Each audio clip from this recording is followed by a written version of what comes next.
Hello, romantics. I'm back. Emily has never fit into any pattern. Humiliation and sadness have always been part of her life. Even a part of her body was taken away, among them her heart. But she's about to discover that life can also be soft. And the handsome lawyer Otávio will come into her life to prove it. I want to dedicate this novel to all women who don't fit into a pattern but who deserve to live a beautiful and splendid love. Today's episode, My Dear Emily, Part 1. Emily was there on the floor, slumped over and humiliated once again. It was the company cafeteria. The pretty girls had once again made fun of her. Everyone watching. Because people never defend those who don't deserve to suffer. She tried to pick up the tray, but by now her eyes were full of tears, and her clothes were stained with sauce. She knew Sabrina had put her foot forward on purpose. Her knees were burning like hot coals. Why someone as seemingly insignificant as her was bothering so many people. She tried to get up, wanted to run away and hide once more. That was all she could do. But it was a bit difficult to get up, as she had a prosthetic knee. When she was younger, due to her father's negligence, she had lost her leg from the knee down. She felt like an incomplete woman. She was always made fun of for it. But at that moment, all she had to do was run away and hide somewhere. But suddenly, a large, comforting hand warms her shoulders. She looked up at the owner of those hands. He had deep black eyes. He had an angry expression. He seemed very upset about the situation. Then he lifted her up. She felt light for the first time in her life. He spoke lovingly. "Let me help you. Everything will be fine." My goodness, who was that man? An angel? No one had ever helped her. She'd always managed on her own. But out of nowhere, a tall, handsome, polite man appears. His shield was the protector. He takes a handkerchief out of his pocket and begins to dry her tears. But then he starts to stare at the people who were laughing at this embarrassing situation. He points his finger at 3 people. Snakes in the shape of people. The trio of beautiful, cruel women who also worked there. Sabrina was the main secretary. She thought she owned the company because she had worked there for so long. But Emily, despite her intelligence and training in advertising, only became a warehouse assistant. Looks were more important than intelligence. That was a fact. Dr. Otávio points his finger and says in a thick voice, "I want all 3 of you in my office in 5 minutes." Then he leaves, taking Emily to his office. But who was Dr. Otávio? He's the son of the company's owner, the successor. An extremely handsome, intelligent, and mysterious man, around 32 years old. Everyone had heard about him, but all they knew about him were made-up rumors. He had been living abroad for many years, but had apparently returned after his father's death. One of the partners was running the place, and as far as he could tell, there was a lot wrong there. He guides Emily to sit on the office sofa. He wipes away the rest of his tears and tries to clean his clothes. But it was too stained by then. "What's your name?" Ask him. "I'm Emily. I work in the storeroom." "I'm sorry about this situation. You're suffering, but will you apologize?" She stares at him, holding her glasses, unable to believe that all this is really happening. "And who are you?" "I'm Otávio." "Otávio? The owner of the company?" she asked, startled. Yes, that's right. Please, Dr. Otávio, excuse me for this situation. I don't want you to think I'm a sloppy employee. I don't think so. Calm down. What I want to know is why they were laughing at you instead of helping you up. I'm used to it. Speak up, Emily, putting her hand on her knee, apparently embarrassed. And used to being mocked? Yes, look at me, Dr. Otávio. Nobody takes me seriously. Those words penetrated Otávio's heart. He looked at her, all dirty, ashamed, holding her glasses and her red knees. He can't explain it, but he was furious at the situation. Just then, his personal assistant knocks on the door. Come in, he says. Behind her were the 3 employees who were laughing at Emily, pretending to be sorry. Otávio put his hands in his pockets and a freezing chill invaded the room. Emily was still sitting on the sofa trying to get up. Stay seated, Miss Emily. My conversation is only with these 3. The 4 women in the room stared at him and rolled their eyes. Someone was in trouble, and it wasn't Emily. He pours out his anger on them. This behavior was unacceptable in his company. After speaking many truths, he gives a warning. Sabrina's your name, isn't it? She just nods. Being fired. And you 2, I'm going to allow you to continue working so that you can see the changes taking place from now on. Finally, someone decent was putting that company in order. The 3 of them left. The castle formed by the snakes was falling apart, and the head snake was losing her throne. They both leave the room, disgruntled. Dr. Otávio asks his assistant to take Emily home so that she can take the day off and recover from her humiliation. He voted to run the company and would put everything in its proper place. The driver stopped in front of Emily's apartment. It was far from the city, a very small apartment. It was what she could afford. She went inside and took a shower. She was still incredulous. Her boss had defended her in front of everyone. It was the first time anyone had been so kind to her. Had heaven finally sent the angel into her life? Emily doesn't know, but he would be more than an angel. He would be her safe haven. The next day, Dr. Otávio was sitting imposingly in his office. He was analyzing a lot of documents. Business was not going as well as it had been years ago. There was something very wrong with this management. He hadn't chosen how to run his father's advertising company. But since he was the successor and his sister had chosen to venture into medicine, he was left with this problem. But that was okay. He loved his father very much and would honor his name. He had asked for Emily's CV. He really wanted to know more about that sweet, helpless employee. He was surprised to see that she had graduated in advertising with honors and high marks. So why had they put her in the storeroom? So he ordered an explanation from the head of the department, a 54-year-old man who had been in charge of the department for a long time and was about to retire due to his mismanagement.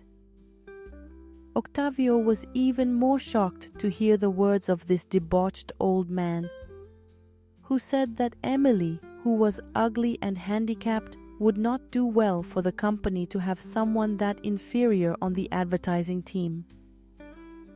Mr. Anderson was known for being a man who preyed on young girls, so they joined the company, not because they were competent, but because they got into bed with him to get positions. But that was over.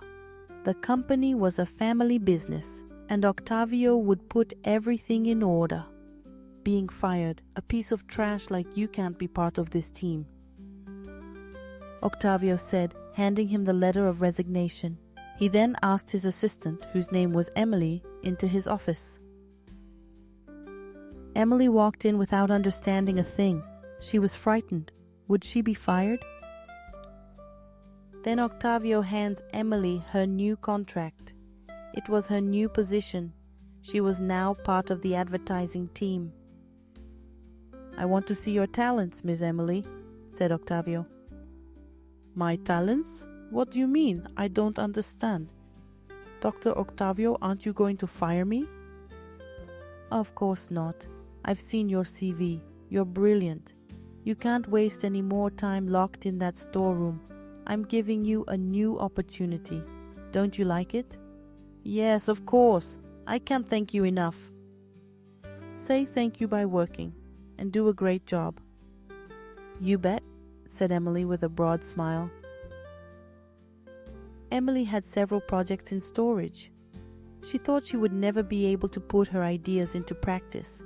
She loved creating new projects, and her ideas were brilliant. Within a month, the company had signed $2 million contracts for her projects. Otávio was right. Emily was a hidden diamond. Emily was overjoyed. After 26 years, something good had finally happened to her, and all thanks to her boss. It was late at night. Otávio was in his luxurious living room, kissing a spectacular woman, but his mind wasn't focused on that slender body in front of him. Without understanding, there was only one person in his mind: Emily. All that time watching her impeccable work and all the benefits she was bringing to the company had stirred his heart. Whenever he saw her struggling along the corridors of the company, he felt like carrying her. But why was this employee on his mind? Otávio had never been in a serious relationship. He didn't think he would ever get married.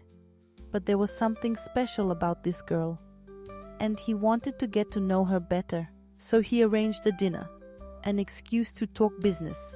Emily arrives in a lilac sweater and a romantic dress. He gets up and pulls out a chair for her.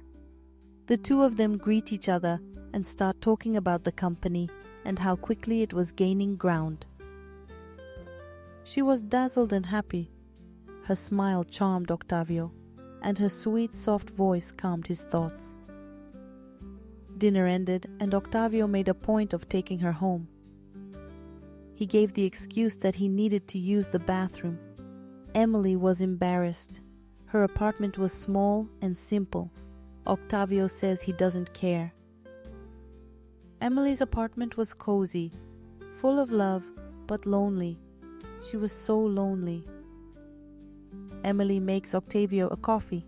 Then he asks her to tell him more about herself, to tell him her story. Emily doesn't understand, but she never talked to anyone. Having someone to listen to her at least once was comforting. So, little by little, Otávio listens to her story. At the age of 6, Emily lost her mother. Her father soon took another wife, who was cruel and beat her a lot, and because her father worked a lot, he didn't interfere in her stepmother's upbringing. Emily was poorly cared for, neglected. Her stepmother couldn't have children and took out her frustrations on her. By failing to take a vaccine, she caught a virus. This caused her to catch a strong bacterium, which attacked her blood system, causing her to lose movement from her knee down her left leg. This was due to family and medical negligence, because the doctor could simply have recommended a treatment that would have given her a better chance. But, unfortunately, no one protected Emily, no one to fight for her. So, at the age of 8, she was left with this disability. She was mocked at school, called a cripple. She grew up and through her efforts won a scholarship to college. She graduated and got a job. Since then, she has lived there alone, without family or friends, locked away in her own world. Otávio listens in fury. How can a father allow this to happen to his daughter? Why didn't anyone take care of her? A mixture of feelings consumed Otávio, and all he wanted to do was hug her. Was it his mission to take care of her? Octavio spent days with Emily's story in his mind, trying to make it up to her. He did everything in his power, increasing her salary, giving her a better health plan that provided physiotherapy sessions with the best professionals. He also had a company driver at his disposal, so he didn't have to take the bus or the subway to get to the company. But Octavio still didn't think it was enough. He had to face the truth, and he was completely in love with her. He felt the need to touch her, to listen to her talk for hours about her projects and her life. Emily didn't suspect a thing, but all this kindness embarrassed her. She wasn't used to getting anything from anyone. It was evening. That day, there had been a successful company event. They were both very happy. Octavio opened a glass of champagne to celebrate. They hug and look at each other kindly. Octavio touches her lips and he kisses Emily. His mouth was sweet and his lips stirred her mind. Emily returns the kiss. But suddenly she pushed him away. She looked frightened. Then with difficulty she left the room. Octavio follows, apologizing. "Emily, I'm sorry, I didn't mean to offend you." "So that was your plan? You thought you could get me into bed, the crippled employee?" "What? No, I never thought that about you. I'm your employee and I say no to your attempt at seduction. If you want, fire me." After that, Emily leaves. Octavio didn't want to give her a bad impression. He was in love with her. But what he didn't understand was that a woman who had never been loved couldn't believe in a beautiful, powerful man in love with her. It wasn't the first time a man had feigned feelings for her. But Octavio didn't know that. He tried to talk to her, but the days that followed were difficult. She ignored him and only talked to him about new projects. In Emily's heart, Dr. Octavio was being boorish just to get her into bed. Then one weekend, Octavio plucked up the courage and went to Emily's apartment. She was coming home with some groceries. Emily saw him. She hurried her steps, but trying to go faster than she could, she tripped and fell. Octavio promptly rushes to her aid. "Let me go, what are you doing?" "Please, can we talk? You let me explain everything."